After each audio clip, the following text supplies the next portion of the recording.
Hi, everyone. We just want to welcome you to NAMI South Shore's annual meeting, and we are so pleased to have Jennifer Honig. Did I botch up your name, Jennifer? And I shouldn't, because we've met before. And Jessica La Rochelle. They are co-directors of public policy and government relations for the Massachusetts Association for Mental Health. And Jennifer tonight is going to talk to us about the 988 crisis helpline, crisis support line, and Jessica will be talking about the mental health omnibus law. So without further ado, we will have Jen begin talking about the 988 line, and Jen will be talking maybe like 15-20 minutes or so, and we want to have time like 10 or 15 minutes time for question and answers. So Jennifer, welcome. We are so glad you could join us tonight. Thank you so much. Thank you so much for having us both. I might talk a little fast to try to cram stuff in. If it's something urgent, yell out, but otherwise we can talk when I'm done. We'll have questions. I'm going to minimize people so I can look at my text while I'm talking, so I'm not going to see all of you. I hope so. If you need me, just like say something. Okay. We'll raise our hand. I probably could put you like in a row, but I won't try to do that right now. So whoops, I just switched screens. I didn't mean to do that. So just a little bit of background to how we came to have 988 starting in July. In 2005, the National Suicide Prevention Lifeline was launched, and that's relevant because the line we're using now in Massachusetts for 988, so it is coming on. It's going sort of morphing from our suicide prevention lines in Massachusetts. But skipping ahead from 2005, in 2019, the FCC recommended 988 as a 3-digit code for what they were then calling the National Suicide Prevention Lifeline.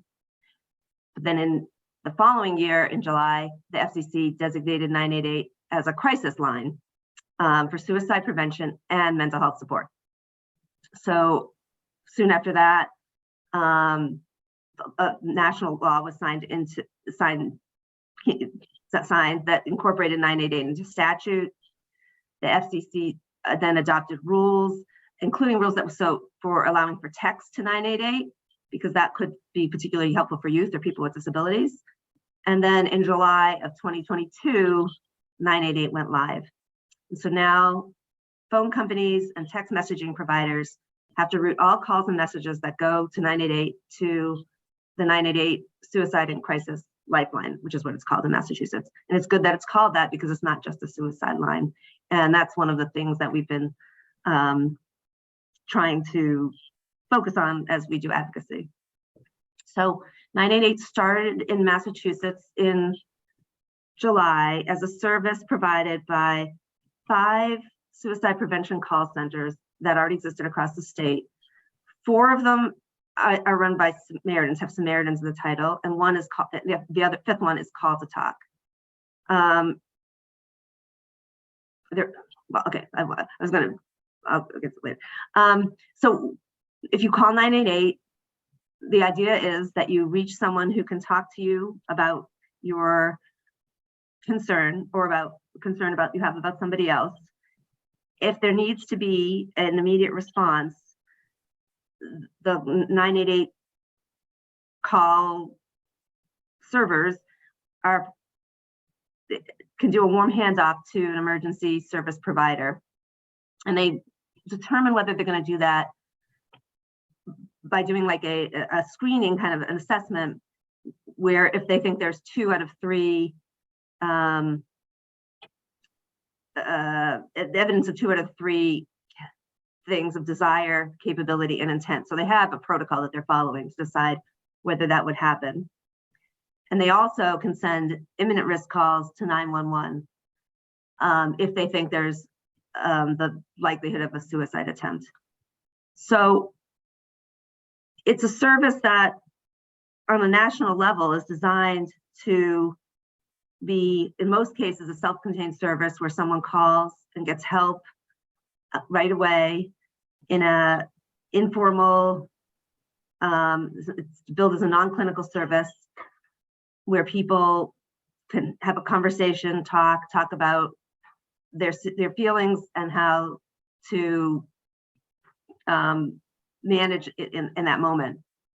There are situations when there would be these referrals, either because the person asks for it or because the person taking the call feels it's necessary to do the referral. But the idea is that the service is something for people beyond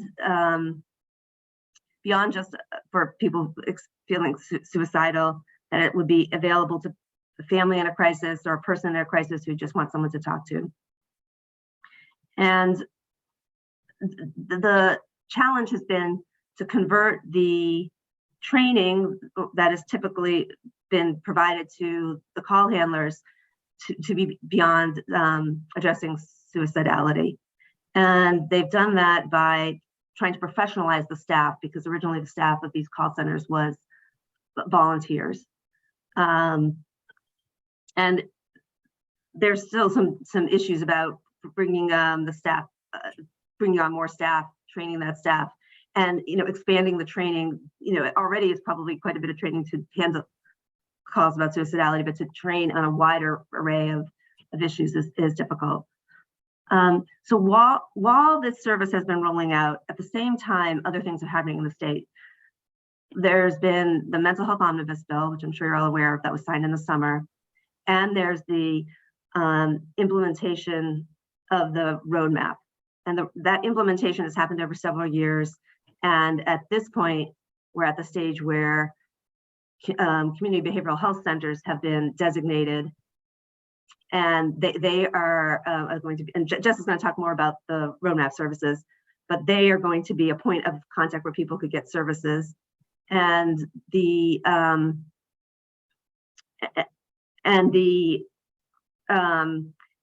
behavioral health helpline which is a separate hotline, is coming online in January. So that helpline is going to be a clinical line. Jess can talk about that, but 988 just has to be seen in the context of these other services coming online. So I'll just briefly say what the omnibus provides for 988. It provides, there were freestanding bills for 988 and for 911 improvements. Some of the provisions of those were merged into the omnibus bill. On 988, that included sort of designating that there's going to be a 988 hotline center that's open 24/7, and establishing a 988 commission.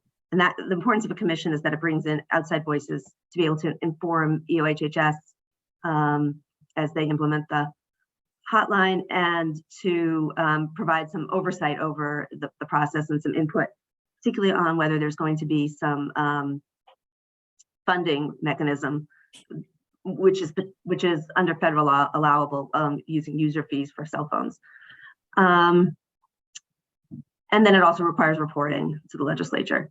On 911, there's expansion of the 911 commission, the people who are making decisions about 911, and there's grants to support public service access points and emergency communication centers, so that behavioral health response services are integrated into that system. And then also there's a requirement to update regulations for 911 so that they can integrate the 988 and 911 services, and they can have behavioral health responses to people who call, for people who call 911. So that's sort of the background of what's happening through the omnibus. And then I won't go too much into what's happening because of the roadmap, but except to say that the state has done a job of trying to distinguish the 988 service as a non-clinical service, apart from the 911 service, apart from the roadmap service, which is going to be a clinical service with clinical referrals, clinical assessment, referrals, and follow-up. But there is going to have to be integration between those two systems. So let's see much time. So I'll just quickly run through some issues that we're watching, and then I'll quickly say some a little bit of data. So one issue that we've been watching is the geolocation about calls that come in, and there's two kinds of geolocation. There's the geolocation that looks at the area code of someone who's calling and matches them up with a call center. So if it's an out-of-state area code, right now those calls are routed out of state, but they're trying to work on that so that they can identify the call in some other way and route them within the state. The other kind of geolocation is the geolocation that happens to actually pinpoint where the person is, so that if there's an emergency, there's a question about whether or not the 988 system should be able to identify exactly where the person is, so that if they wanted to send services, or they could. Right now, the way things work in 911 is if 911 is triggered and they decide to try to track someone, they can start trying to geolocate them, but it isn't an automatic feature of the system at the beginning. And many advocates don't want that to be an automatic feature of the 988 system. Another issue is, I alluded to, was workforce, building up a professional capacity and retaining those workers, which is difficult because there just needs to be quite many workers. Workers don't necessarily know when they start this how intense this job is going to be, and so they may train people and then the people don't stay. It's also just trying to imagine all the things you know about the mental health system and how long it takes to learn the system and be a good advocate, and trying to teach that to somebody is difficult. There's another issue is the promotion of the system. The state didn't promote the system right at the beginning because they wanted the call centers to have time to come online and develop some capacity.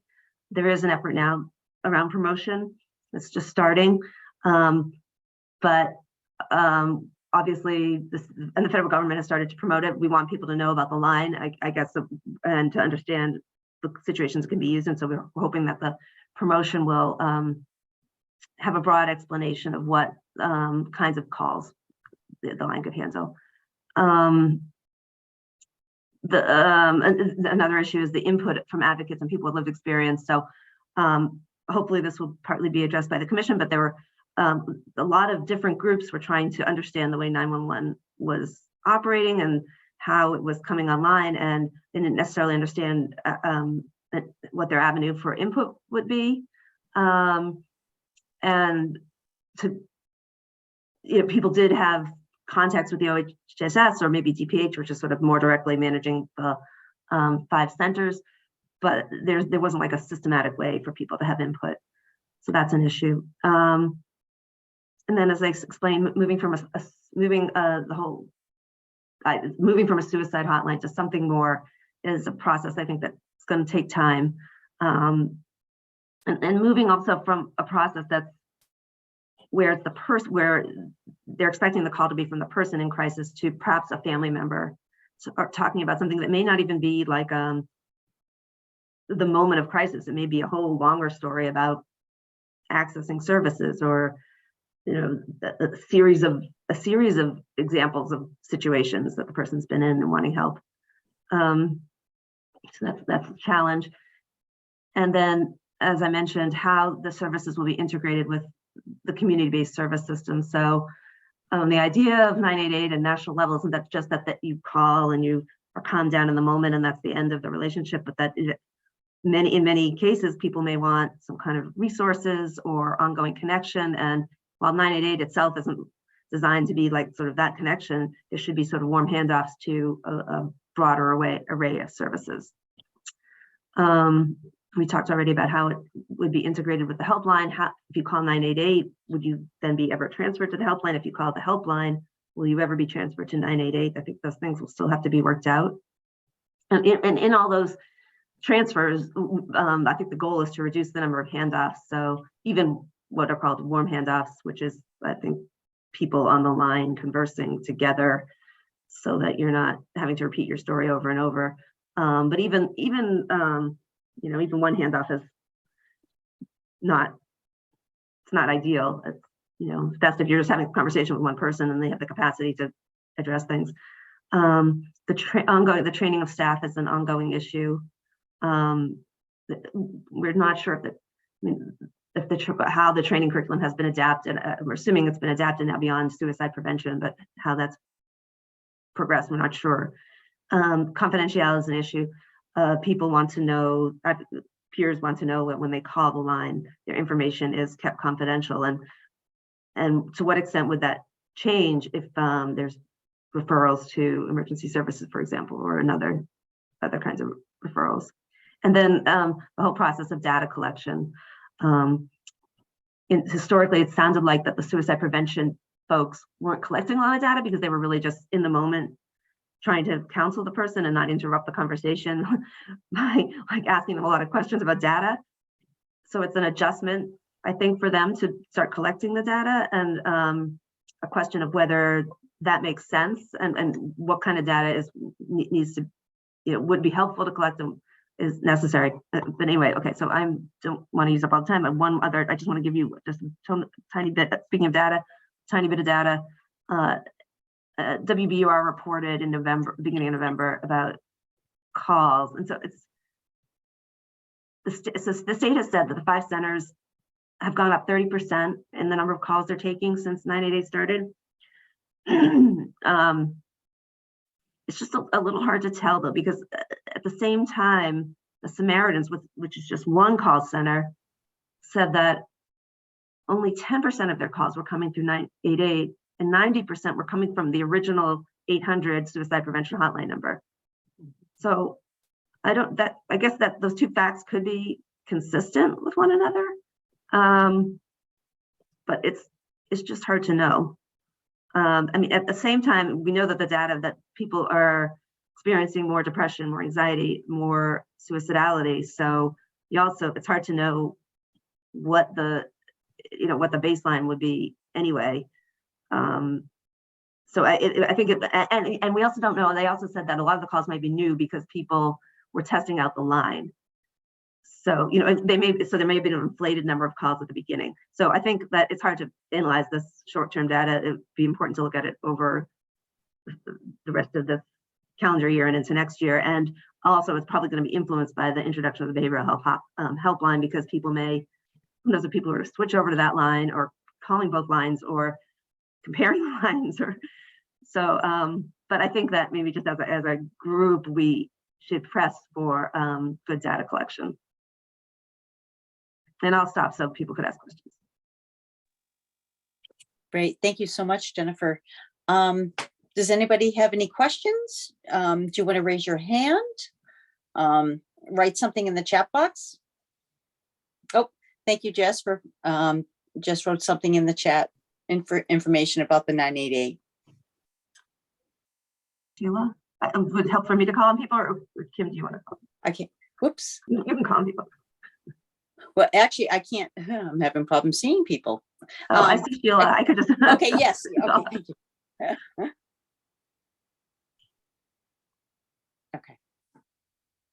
Okay. Yeah. Speak? Go ahead, Sheila. Okay.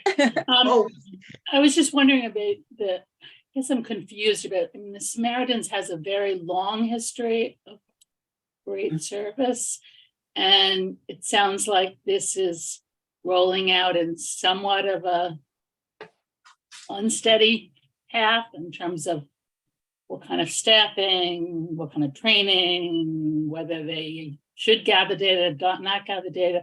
If Samaritan says 90% of their people are coming through their regular means, so are they changing their policies for the people who call just Samaritans, or just gathering data for the calls that come through 988?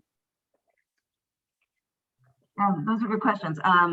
Yeah, I guess I'm someone on the outside. So also, I think these are great questions also to ask UHHS and or Samaritans. But I think what they were saying, I think that the data collection is something that they're doing for 988. I don't know that they would be doing it for the calls that come in. And again, it may differ from, I don't know if it will be different from call center, whether they may have had their own practices for particular call centers about how they handle their suicide calls.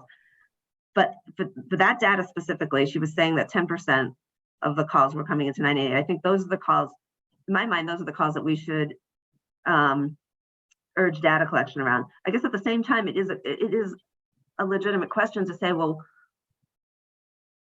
what are the 90% of calls that are still coming into the suicide line, all suicide calls, or is it so, why is it so disproportionate? Is it that people don't know about, and is that typical of the other call centers? Is that people don't know about 988, or there just happen to be many more suicide calls? And of the 988 calls, what are they calling about? There's a lot of unknowns, so I'm not sure that, I think these are the kind of questions that the commission could start asking EOHS to explain or think about. And I guess I also just I don't want to give the impression that there wasn't, that it was haphazard in their process of gearing up the lines. I think there's just natural challenges to converting this volunteer. I think they explained that there were just challenges in converting a volunteer staffing of a suicide line into a professionalized staffing of something that was a broader project. Right, Yeah. I would understand that, but part of it is also mental health has not gotten great funding. The MAMH does not have great funding. Community mental health centers have terrible funding. They don't have state social workers. They have contract workers who stay for very brief periods of time. So why are we so confident that this is going to be better than all of what they have, or much of what they have done in terms of funding? Like, are they paying social workers and people well? Is there any commitment to having a steady flow of money going to this project? Yeah, so well, first of all, the centers are staffed by non-clinicians. So while there is a workforce issues all around, both for licensed clinicians and non-licensed mental health staff, these staff are going to be, I mean, I don't know if the supervisors are clinicians, but the call handlers are not clinicians. Not to say that it isn't going to be hard to find and retain them, and not to say that they shouldn't be well paid, but it's a slightly different staffing pool. In the current fiscal year, just according to WBUR, and there's so much data on I didn't go into all the funding mechanisms, but because there has been funding coming down from the federal government, but just in the current fiscal year, BUR was reporting that the centers got $17 million in state funding and $2.5 million in the federal government. So there has been an investment of funds, federal funds, and some state and state funds to ramping up these call centers for 988. Whether the administration hasn't pursued a levy, but a levy is possible, and even a small levy could generate more funding because there's so many cell phone users. So, and the amounts that right now there's a levy for 911 calls to support the 911 service, and it's, it could be even like 10 cents on the dollar, and that can support that. So there's a possibility for more funding. I agree that there needs to be investment for this system to work. Sheila, did you have a hand up? Yeah, quick one. I think you had mentioned there were clinical or non-clinical people working on the lines. And I was concerned about the trainings. I keep hearing there's not enough people, but is there a certain training that's being given to people that are so interested in helping out with this 988 or the roadmap? Is it like a 6-month program, a year program, at a certain school, or is it just all experience? Right, so they're non-clinicians. They're hired, and I think, just to remember, I think it was a 40-hour training, and it's not in a school. I think I've got the impression, they didn't say this, but I think it's within the call center. And I don't know if all the 40 hours happened before they're ever on the phones. I got the sense it was 40 hours of training before you started. 40 hours, wow. I don't know whether that was, I feel like that might have been the original training duration for when it was a suicide line. And I think we asked, well, would you add more hours because now you're training on additional subjects? And I don't remember if we got a clear answer. So the best I could guess is it's around 40 hours. Geez, and I was thinking 6 months or something. I don't know where I was coming from. I suppose you could also supervise people as they handle calls. Yeah. Okay, thank you. Just curious. Tricia? Yeah. Hi there. It sounds to me, and I could be totally misunderstanding this, Jennifer, but it sounds to me like this is still very much a work in progress. And if in a case of an emergency, what would your recommendation be? Do you call 988 or do you call 911? And just judging from where we are right now. I feel uncomfortable making a recommendation, but I guess if you're describing, I guess it depends how you're describing the word emergency. If you mean an emergency where you need a physical intervention of where you think that there's, you know, you need someone who's trained to prevent violence or something like that, I guess people might say still call 911 for that. You could call, but calling 988 doesn't mean that you could still access a mobile crisis team by calling 988. And so if you need like an evaluation or a clinical response, but some on the ground response, 988, I think people would say would be more appropriate. So you know, it's complicated though, because now there's towns that have co-responder models too of police and social workers going out together. So I guess it also probably depends on where you are and how your services are operating. Okay, so as a follow-up, I guess 988 would be used to maybe for information gathering if someone's struggling, or do you wait for that behavioral line to help to open up for that? Yeah, I would say the 988, the model is more than information gathering. 988 is supposed to be a in the moment crisis response, even though that they found that for most people that response can be over the phone. Like maybe 80% or more cases, there can be an effective response over the phone. But in terms of if you needed information about a crisis, I guess you could call 988. I think that if you had a particular, I think the roadmap may be more helpful if you have a particular clinical issue and you know the information you need is services. The roadmap, and Jessica talked about this, is going to do assessment over the phone and referrals to particular clinical services and make appointments for you. That's the idea beginning in January. I don't know that it's easy to figure out. And ideally the system would, the whole idea of having a one front door of the roadmap is that you wouldn't have to make the decision yourself. You would go to one line and they would figure out for you. That was the dream of 988. And that's just more complicated because we have these different things rolling up over time. Thank you. Like a lot of I'm with you, Jen, like a lot of the dream of 988 of having like everything in one place is more kind of happening in Massachusetts through the helpline. You can call the helpline for any level of care. You can call it for emergency or intermediate, or just if you're looking for a regular outpatient therapist, and a clinician will literally interview you and like figure out where you need to be in the system and then help you get there.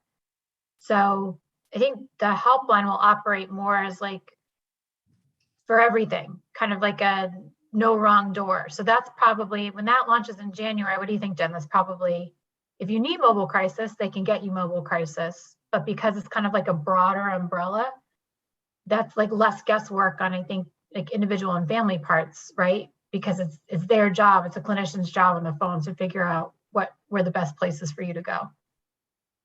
Yeah, I guess maybe the word of 988 is crisis. If there's like a crisis and you want someone to talk to, the people in 988 would just talk to you.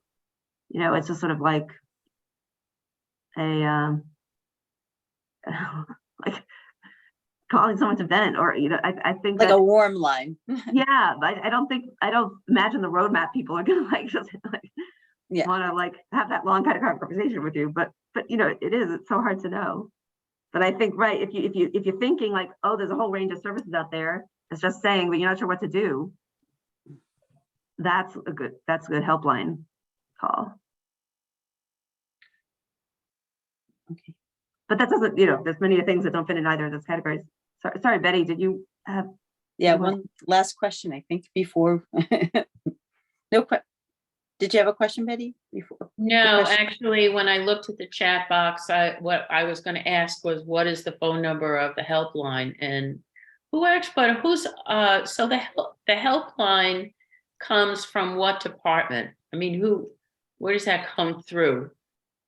Does that come through DMH? What office does that come through? It's Ah, UHHS, but DMH is really leading the work, especially Commissioner Doyle and Deputy Commissioner Beth Lucas.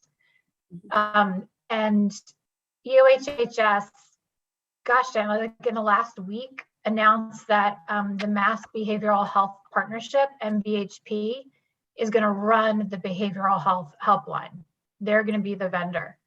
And there are these incredibly detailed program specifications that MBHP has to meet.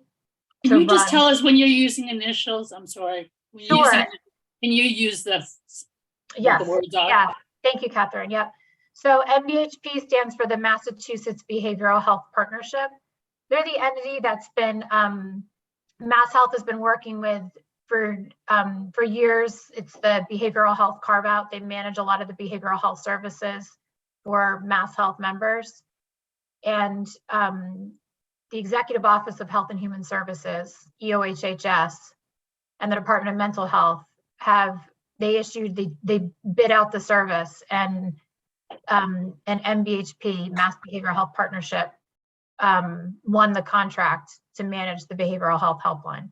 So they'll have to have it's very detailed, you know, what kind of, how many staff to staff the helpline, who these staff are, everybody from IT to clinical directors to supervisors to the people staffing the line to peers, what the hours are, how often they're required to update the referral information. So MBHP, Mass Behavioral Health Partnership, will be running it. Thanks. Yeah. Thank you, Jennifer, so much for presenting that information. That's so helpful. Even though it is still complicated and still in its infancy, it feels like. So it'd be great to see how maybe family members can get involved as well with some of the programmatic and service issues around 988. So thank you. Okay, next, Jessica, if you'd like to present on the